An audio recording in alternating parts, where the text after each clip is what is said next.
welcome to Health Dialogue Show. I'm Dr. Bhumika, and today, on the occasion of World Liver Day, observed every year on 19th April, we are shining a spotlight on one of the body's most vital yet often overlooked organs, the liver. This year's theme, Food is Medicine, highlights the growing concern around fatty liver disease and the importance of early detection. To delve deeper into liver health risks and preventive care, we are joined by two doctors who will bring expert insights into this crucial topic. Today, we are joined by Dr. Sreenivasa D and Dr. Vivek Kumar Singh. Dr. Sreenivasa D is a consultant in gastroenterology at Manipal Hospital.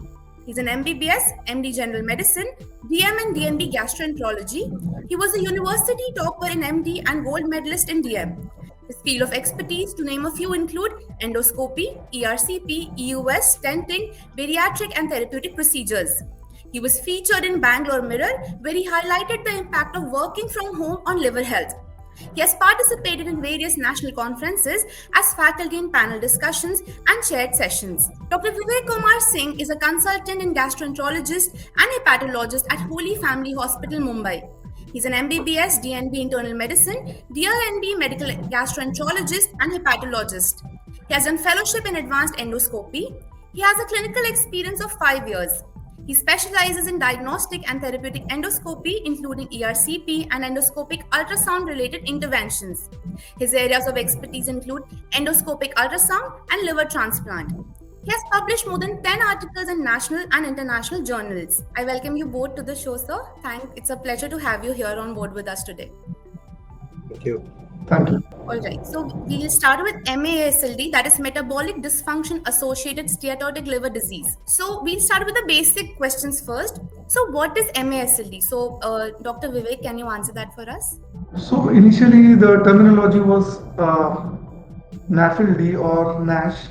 So now the terminologies have changed. In 2023, I think they made a new consensus and they have relabeled the whole thing as MASLD. So this is metabolic associated steatotic liver diseases. So now they have started to include metabolic disorder as a cause for the NAFLD or MASLD rather than just labeling it as a bystander. So now we have started including diabetes, hypertension, dyslipidemia, all this into the definition itself of metabolic syndrome. And along with this, now we are labeling this as metabolic disease associated steatotic liver disease. Okay, so my next question is to you. So why is MASLD a silent threat? Can you please elaborate on it? Yeah. The thing is actually MASLD is very common. It actually not only is the liver affected, but it also tells us there is something wrong with the metabolic parameters in various parts of the body. See, actually, it's I can say it's like a pandemic going on. In fact, the global prevalence has been increasing like anything. Initially, 2017 or 2016, the global prevalence was about 25% of the population, whereas it is increased to about 35%, and in India it is actually even much more. Like in certain parts of the country, it's 50%. So, it varies between 20 to 50% in the various parts, and the worst part is even the rural areas which were supposed to be free of this disease are also catching up. So why it is a silent killer? It's not only that liver is affected, along with the metabolic associated liver disease, which Dr. Mishra told us, there is an increased risk of cardiac diseases. Cardiac diseases are also increased. These patients have ischemic heart disease, cardiomyopathy, cardiac failure. It increases by about the hazard ratio is about 2 to 5%, and in fact 2 to 3 hazard ratio with these patients. They also have increased prevalence of colorectal malignancies. They also have chronic kidney disease incidence is increased, along with high risk of diabetes. So why it's a silent killer is in many of these things you don't really get symptoms. The commonest thing is fatty liver, that is metabolic associated liver disease. One, it affects the liver where the symptoms are not there. In fact, many of them, up to 15 to 20% of them develop something called as fibrosis and then later cirrhosis. Here also, until they reach cirrhosis, you don't get symptoms. That's why it's a silent killer from the liver point of view, as well as other systems also, as I mentioned, from the high incidence of diabetes also with these patients, coronary artery disease, extra hepatic malignancies, as well as chronic kidney disease. So that's why so many things are there associated with metabolic associated steatotic liver disease. So it is a sort of a silent killer, and it's like the consequences are very high because if you just look at the sheer number of people affected all over the world. So my next question is to you, Dr. Vivek. So, like, what population or who are at risk basically for MASLD? So since now the definition itself has changed to metabolic dysfunction associated, all patients who are having metabolic dysfunction are at increased risk of having MASLD. So these patients will include patients who have metabolic syndrome in the form of diabetes, pre-diabetes, obesity, hypertension, deranged lipid profile. All of them will have a high risk for developing metabolic dysfunction associated steatotic liver disease. So, if in general term we want to know as a general public who is more prone, people who are obese, who have a sedentary lifestyle, and people who are following poor eating habits, regular alcohol intake, they will be more prone to develop MASLD. All right, sir. Okay. So, Dr. Sreenivasa, can this condition be reversed? Yes, definitely. So because many of the factors are reversible, because basically it's a imbalance of diet and lack of exercise. Basically this is because of the lifestyle, bad diet and lack of exercise.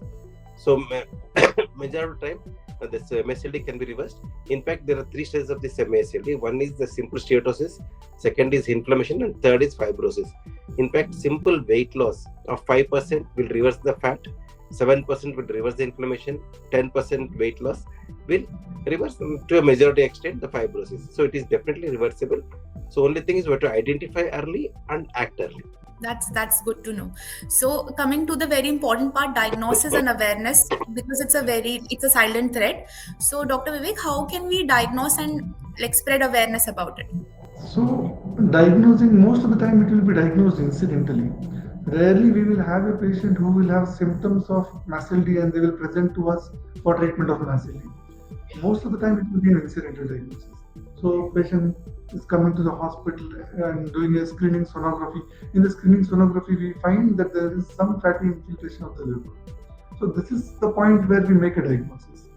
So, once the initial diagnosis is made that the patient is having a steatotic liver disease, so then we go to the next stage of quantifying the amount of liver disease, and then we simultaneously evaluate the patient for other metabolic syndrome, like we discussed.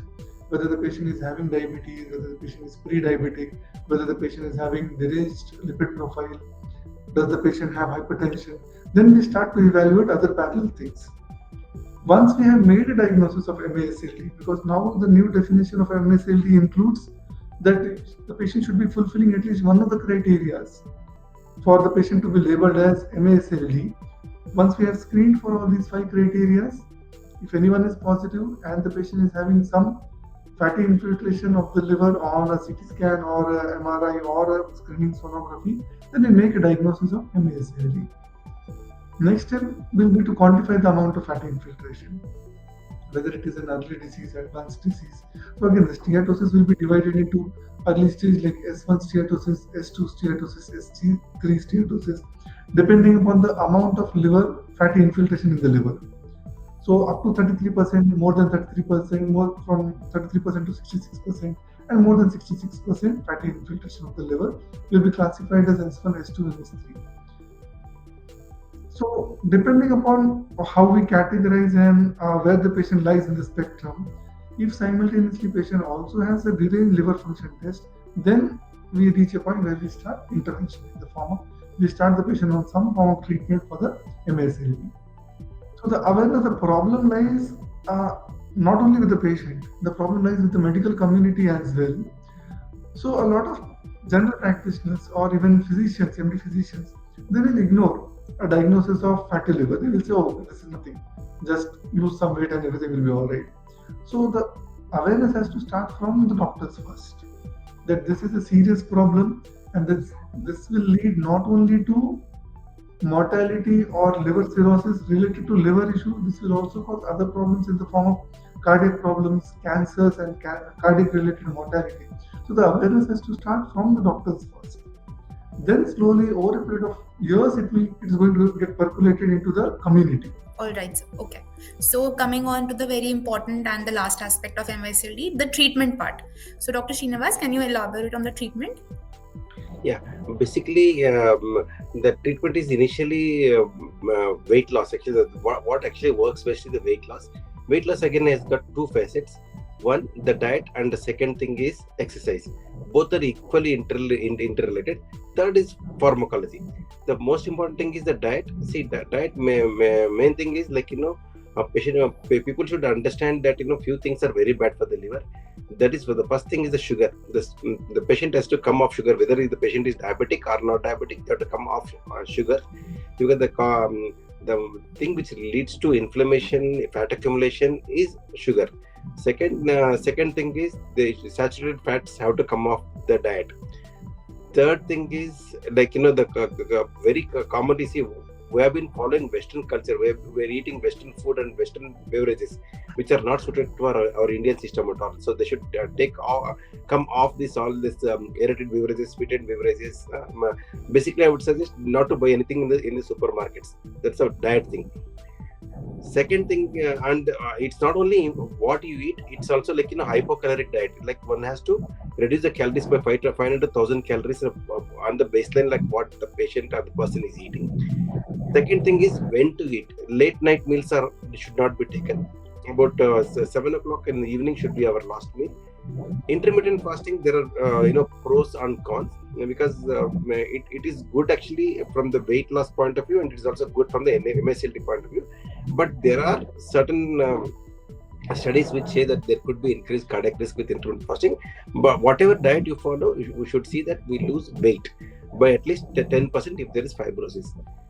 And second thing is exercise. Exercise is very important. 45 minutes of some aerobic exercise, plus even muscle exercise is important, because muscle strengthening is important, because if there's a muscle loss like sarcopenia, that's also detrimental. So it should be a combination of aerobic exercise plus weight training.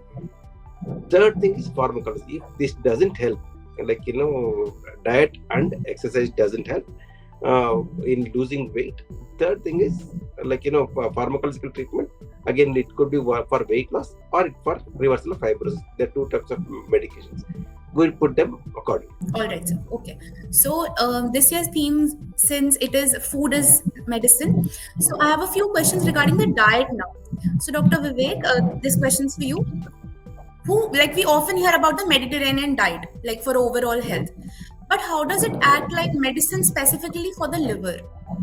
So I'll just discuss about the Mediterranean diet. What is Mediterranean diet? So a set of countries which are surrounded by Mediterranean Sea. So like Spain, Greece, Italy. So these countries are called as Mediterranean countries, and the diet there that they follow there is called as Mediterranean diet. So Mediterranean diet got its limelight because of the cardioprotective effect. So for years together, for decades, we know that Mediterranean diet is definitely helpful in prevention of cardiac problems. Gradually, we are also coming to an understanding that this also helps in MASLD. So what is Mediterranean diet? The Mediterranean diet is basically focusing on plant-based diet, plant-based fruits, vegetables, cereals, whole grains. So this is what they are mainly focusing on. Other than the cereal and food part, other thing will be oil. They are taking healthy oil in the form of monosaturated oil like olive oil, extra virgin olive oil, avocados. So they are taking healthy oil. Plant-based diet with a healthy oil, avoiding alcohol intake. What they take is more of red wines. And coming to meat, milk and fish, there is more of sea and seafood intake, at least every alternate day or at least 2 times in a week. Red meat, they preferable to avoid red meat. And coming to dairy products, limiting the amount of dairy products. So this is what is the whole spectrum of the Mediterranean diet. So what we understand from the Mediterranean diet, what we discussed just now, the Mediterranean diet has a lot of unsaturated fats as well as polyphenols. So this has antioxidant and anti-inflammatory action. So in a way, it will decrease the amount of fat accumulation in the liver as well as the inflammation, which is seen ongoing in a patient with MASLD. So once we start on this type of Mediterranean diet, automatically over a period of time you do lose weight along with resolution of inflammation in the liver also. There are now studies also which are promoting Mediterranean diet for management of MASLD. All right, sir. So, can you continuing with the same question? Can you also mention some underrated foods or nutrients people should include more of to support the liver, for betterment of the liver health? It is more of avoiding than taking something. So more of avoiding means if you avoid alcohol intake, if you are avoiding bad fat intake, okay. So these things you have to avoid. Coming to the food part of it, we have already discussed. Plant-based diet, fish, which is rich in omega-3 fatty acid, and then taking extra virgin olive oil, avocados, which are very high, which are rich in unsaturated fat. So this will help in the resolution as well as it will act as a preventive factor so as to not develop MASLD. We are not coming to the treatment part of it, just the prevention part of it. If your diet is healthy, hypocaloric diet, which is not oversaturated with fats, that itself will prevent development of MASLD. So, okay, so my next question is to you, Sreenivasa. Detox diets are trending these days. So, are these helpful or harmful when dealing with conditions like MASLD? I think, as Dr. Mishra mentioned, I think I would say that you should go on what you should take rather than go by any fad type of diets. So, because I think basically the thing is we should restrict to a lot of vegetables, legumes, plant-based proteins. Then we should have whole grains, because whole grains reduce the inflammation, and they also make the bacterial population in the gut better. So you should go on these diets rather than going for any fancy diet. And one more thing is there are certain so in the supermarkets you get some so-called plant-based protein diets. But one shouldn't go for that, because there are other additives, like a lot of salt is there and other preservatives are there which can be harmful. So you should basically go for something like a Mediterranean diet. But in Indian context, what additional thing you can do is we have to go on whole grain, because our diet is based on wheat or rice. So go for unpolished or brown rice. Go for whole wheat atta. Don't avoid maida. Things like this should be taken. Totally avoid sweets. Go on such type of diet, then go on so-called detox diet and other things like that. Okay, sir. So my last question is to you, Dr. Srinivas. If someone wanted to start using food as medicine for their liver today, so what would be the first 3 changes you'd recommend? Yeah, first 3 changes means, first thing I would say that stop eating any sweets. Sugar is the first enemy. Stop eating sweets, which includes any sugar, and mainly another thing is the fructose. More than sugar, the fructose, especially this rich that corn syrup and all those things which you get, it is very, very damaging. It produces lipogenesis, insulin resistance. So sugar in any form, especially fructose, should be totally avoided in any form. Second thing is eat healthy. As vegetarian food is much better than non-vegetarian food, and especially stick to a lot of legumes, green leafy vegetables, and eat in time. And third thing is timing of the food has to be maintained. Always eat well before going to bed. 6 to 7 o'clock is that it should be the dinner time. And stop weekend binging. Next is stop alcohol and smoking.